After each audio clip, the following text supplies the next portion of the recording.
Ženske po vsem Združenem kraljestvu napada ista skupina ljudi. In zdaj ne gre več za to, ali ste za priseljevanje ali proti njemu. Gre za to, ali vam je sploh mar za zaščito svojih žensk. Ker morate poslušati, kaj govorijo. In iskreno je kar srce parajoče. Strah me je, da bodo, ko prijem iz šole, čez cesto in bodo opazovali vse, ki prihajajo ven. In zdi se mi, da bodo nekega dne mene ali druge ljudi mojih let ti moški preprosto opazovali. In ta občutek ti daje občutek negotovosti in si v letih, ko si želiš malo svobode, da greš ven in uživaš. Pozabite na to, da si ona želi te svobode. Vsak starš bi si moral želeti te svobode. Ta otrok je otrok. In pravi, da zdaj vem, da ko zapusti svojo šolo, jo moški gledajo. Potencialni plenilci. To bi moralo pri vseh sprožiti alarm. In vendar, še vedno, ljudje poskušajo trditi, da je bila ta stvar izmišljena. Tega ne moreš storiti. Ne morem. Zdaj moram hoditi daljšo pot v šolo. Sama ne morem več veliko hoditi v mesto. Res moram iti s prijatelji ali starši. In niti v park ne morem iti, razen če so tam starši moje prijateljice. Veš, kako srce parajoče je to? Kako narobe je to, da dekle čuti in da je sprejeto kot nekaj povsem normalnega, da ne more nikamor brez staršev. Saj ni stara 5 let. Koliko je stara? 15, 17. V teh letih bi morale biti dekleta takšne, da bi si želele iti ven in biti same, ampak so prestrašene. To dekle ima vso pravico, da se počuti tako, kot se. Ona in vse njene prijateljice so v Združenem kraljestvu v veliki nevarnosti. Spomnite se, obstajalo je 219 strani dolgo poročilo o tolpi, ki ga je izdal Reform. In v njem je pisalo, da je bilo 13.000 članov tolpe izdanih le opozorilnih pisem namesto kazenskega pregona. 13.000 domnevnim članom tolpe so bila izdana le opozorilna pisma ali nekazenske odločbe, namesto da bi bili obtoženi. Opozorilna pisma. To pomeni, da je njihov odgovor na ogrožanje vaše hčerke opozorilno pismo. Bilo je 250 000 žrtev. Tolpe so večinoma sestavljali moški pakistanskega porekla, kar pomeni, da so bili večinoma muslimani. Slabo mi je. Prebrali bomo to. Sistematično prikrivanje in sokrivda. Policija, lokalni svet, socialne službe in tožilci so večkrat ignorirali dokaze, zavračali poročila žrtev, vračali dekleta zlorabiteljem in se izogibali ukrepanju zaradi strahu, da bi jih označili za rasiste ali škodovali odnosom v skupnosti. Naj vam samo to povem. Ko sem odraščala, mi je mama vedno govorila, če ti kdo reče kaj čudnega, pojdi k policiji, pokliči mene, povej nekomu starejšemu na ulici, da se nekaj dogaja. Ampak to, kar vidite tukaj, je, da so policija, socialne službe in tožilci dejansko ignorirali dokaze, ker so se tako zelo bali, da bi jih označili za rasiste. To pomeni, da tvoja hči ne bo šla k nobenemu policistu, ne bo poklicala socialnih služb, ne bo šla povedati NHS-ju in morda niti tebi ne bo povedala, ker jo je tako strah. To ni družba, v kateri bi morali živeti. In žal postajajo zgodbe še hujše, ker ima ta deklica samo zdravo pamet, vendar so tam zunaj ljudje, ki dejansko govorijo o tem, kaj se jim je v resnici zgodilo. Mislim, ta pogumna ženska, neverjetno. Prava pravičnost se začne, ko nas nehajo gledati kot predmet, na katerega lahko preložijo odgovornost in pometejo stvari pod preprogo. In kot za nihče ne bo izvedel ali nihče ne bo kliknil na naše obvestilo. Ali veste, kdo je ta ženska? V redu, to je Britanka. Ona je prekinila molk in razkrila nečloveško ravnanje z belimi žrtvami strani pakistanskih tolp in britanskega političnega establishmenta. Bila je omamljena, zaklenjena v stanovanjih, priklenjena in večkrat zlorabljena strani tolp v obdobju 5 let od svojega 13. leta dalje. Laburisti niso zainteresirani, ko gre za običajen delavski razred. To je res noro. Mislim, to je tisto, kar ta oseba tukaj piše. Na tisoče ranljivih, belih, britanskih deklet sistematično zvabljajo v spolno izkoriščanje, jim sledijo in z njimi trgujejo, bla, bla, bla, bla, bla, bla, bla.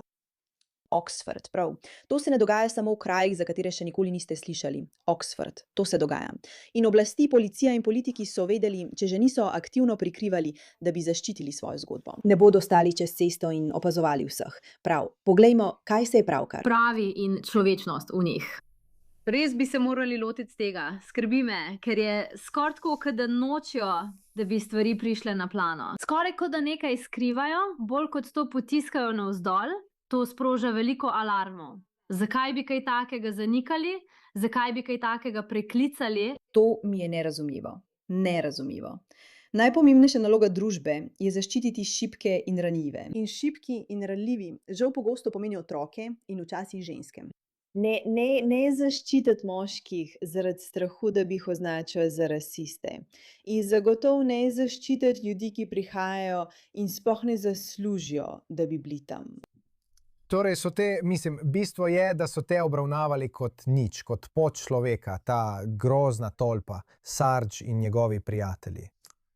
In zdaj se moraš počutiti, kot da te spet obravnavajo kot nič.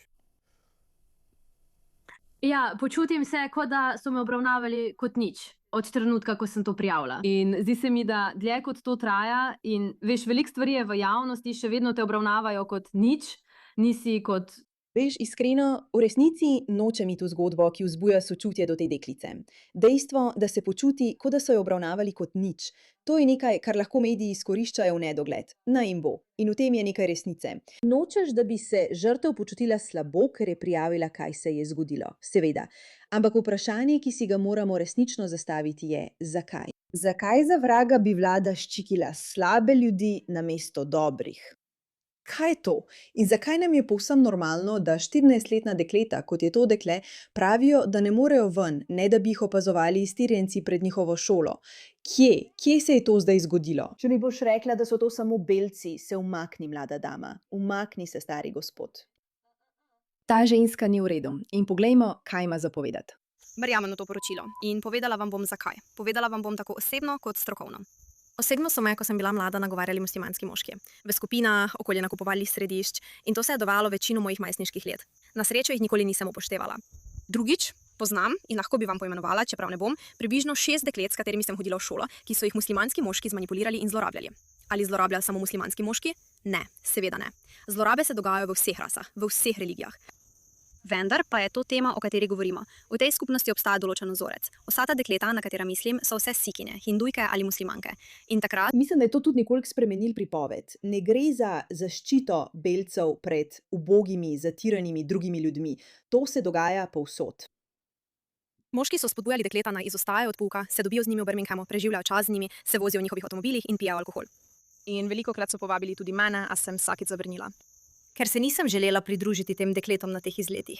Ta dekleta so me v šoli zmerjala in me izločila iz svoje skupine prijateljic. In nekaj časa sem bila v šoli sama, brez prijateljev in brez družbe. A sčasoma... Tako hudo je. Ti moški ne manipulirajo samo s svojimi dekleti. Poleg tega nanje izvajajo družbeni pritisk, da bi bilo za druga dekleta družbeno nesprejemljivo, da bi se pridružile tem moškim, ki jih bodo nato izkoriščali, zlorabljali in jim počeli bog ve kaj. To je tako globoko zakoreninjeno in sistematično. Ne razmišljajo samo o tem, kako bi se izmazali pri enkratnem dejanju. Ustvarjajo kulturo, v kateri ne le, da dekleta bežijo iz šole, ampak pritiskajo tudi na druga dekleta, da storijo enako. Ta mlada dekleta, ta mlada naivna dekleta so dobesedno napeljevana strani teh zlorabljavskih tolp, da pritiskajo na druga dekleta, naj storijo enako. To je noro. Tako si videla, kako so bila življenja teh deklet preprosto uničena. Ali so izginile iz šole zaradi odsotnosti, ali pa so postale depresivna senca samih sebe. In seveda so imele na koncu težave tudi s svojimi družinami, ko so izvedeli, da so se, kot pravijo, zapletale s temi muslimanskimi moškimi, starejšimi moškimi seveda. In zdaj, ko pogledam nazaj, vidim, da so jih sistematično napeljevali in pripravljali na zlorabo. Tako sem v resničnem življenju videla, kaj se je zgodilo tem dekletom. In nekako mi vest ni dovolila, da bi se vpletala v takšno vedenje in se družila z njimi. Mislim, da me je moja duhovnost, s katero sem odraščala, rešila. Lahko samo povem vsem staršem, ki to gledate in vas je strah, da bi se kaj takega lahko dogajalo vašim otrokom. Ne pozabite, da je zelo pomembno, da svojemu otroku daste močnejši notranji kompas, da mu omogočite, da se zna upreti družbenemu pritisku, tudi če je to zelo težko. To bo izjemno pomemben dejavnik v njegovem življenju. To dekle je bilo rešeno preprosto, zato ker je zaupala svoji intuiciji in ni popustila, čeprav jo je družbeni pritisk silil in silil in silil. In morda je prav zaradi tega zdaj lahko to, kar je. Nikoli ne pozabite tega. Ne gre samo za to, da se borimo proti zunanjim sistemom in poskušamo te ljudi prisiliti, da prevzamejo odgovornost za svoje dejanja. In fizično postaviti neko oviro, da bi preprečili, da bi se takšna dejanja dogajala. Ampak gre tudi za to, da znamo naučiti naše mlade otroke, da se postavijo zase in da ne nasedajo temu, tudi če je zelo težko. Potem pa sem tudi poklicno delala z žrtvami tolp. Delala sem s številnimi muslimanskimi dekleti in ženskami, ki so bile žrtve posledic močno indoktriniranih družin, ki so jim nalagale zelo stroga pravila. Poroke, nosečnosti in moški družinski člani. V skupnosti je s tem problem. In če tega ne priznamo, bodo vedno več žensk in deklet zlorabljene in izkoriščene znotraj in zunaj kulture. Še naprej bodo trpele. Vprašanje vere in rasizma je pomembno, ker izpostavlja določen trend, izpostavlja vzorec, izpostavlja temeljne vzroke za zlorabe, ki se dogajajo v tej skupini. To vem, ker sem bila rojena in vzgojena v islamski skupnosti, ki je prav tako imela svoje težave z zlorabo otrok.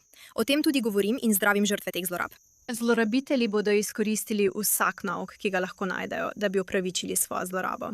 In v tem primeru s tem poročilom vidimo, da ni le močno povezano z eno določeno skupino, ampak ima tudi povezave z celotnim sistemom v Angliji, v Britaniji, kjer sistematično prikrivajo informacije o teh zlorabah. In glede tega je treba nekaj ukreniti. Veste, Britanija ne more nadaljevati normalno, če ve, da se je to zgodilo njihovim mladim hčeram, otrokom in ženskam, ki še danes trpijo zaradi tega, kar se je dogajalo desetletja. Včasih se res vprašam, ali živimo v simulaciji, ali je to vse lažno, ker se mi zdi, da ko slišiš za sistematične tolpe, za spolno izkoriščanje, ki so jih popolnoma sprejeli vaši zdravstveni sistemi, policijski sistemi, izobraževalni sistemi, socialni sistemi, nekaj v zvezi s tem me spravi do tega, da bi si izpulila lase in se borila v tem boju za vedno in nič drugega. In vendar so še vedno ljudje, ki so glede tega nekako neodločni, omahljivi. Oprostite, ne govorimo o eni zgodbi ali 10 zgodbah ali 100 zgodbah ali celo 1000 zgodbah. Govorimo o stotinah tisočev zgodb, vse je spremljano, dokumentirano, sistematično in vendar še vedno nekako razpravljamo o tem, zakaj celotna britanska vlada še ni odstopila. Mislim, kako to, da nihče dejansko ne odgovarja za škodo, ki se povzroča tem mladim dekletom? Kje smo kot družba, če to ni naša glavna prioriteta? In zgodbe niso le od ljudi od zunaj, mladi, ki to doživljajo. To dejansko doživljajo. Poslušajte, kaj imajo povedati. Enkrat je bil telefonski klic, kjer je poskušala prijaviti, da sem pogrešana in rekla, da me pobirajo azijski moški in da sem zlorabljena. Operaterka je odgovorila, da jih ne more opisati kot azijske moške, ker je to rasistično. Rekla je, da bi morala biti vesela, da njen otrok spoznava drugo kulturo. Enkrat je bil telefonski klic. Operatorka ji je rekla: Vidiš? Vidiš? Ali vidiš to? Ali lahko vidiš to? Mimogrede je povsod, ni samo v Združenem kraljestvu. Študenti so bili spolno napadeni potem, ko so morali živeti v kompleksu skupaj s 125 begunci, da bi pomagali pri integraciji. Prestrašeni nizozemski mladostniki so bili več let izpostavljeni nasilju in zlorabam. To je zdaj prednostna naloga številka 1. Ko govorijo o uničenju Zahoda, se moramo vprašati o zunanjem vplivu. So ogromni, problematični in vsak od teh moških bi moral biti zavedno zaprt in v zaporu. Ampak moramo tudi govoriti o tem, kje smo zatajili, kje so naši sistemi ustvarili ljudi, ki se odzovejo in rečejo: ne recite, da so bili azijski moški, to je rasistično. Namesto: oprosti, ne morem verjeti, da se ti je to zgodilo, takoj ti pošiljamo pomoč. Hvala za vašo pozornost glede te zadeve.